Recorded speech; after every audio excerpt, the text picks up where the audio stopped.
اعوذ باللہ من الشیطان الرجیم بسم اللہ الرحمن الرحیم۔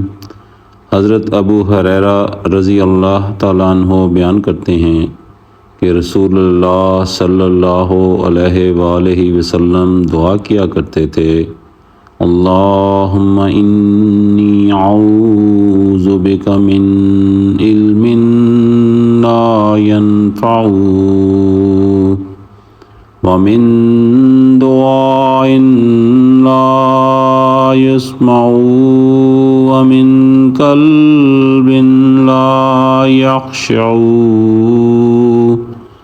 ومن نفس لا تشبع۔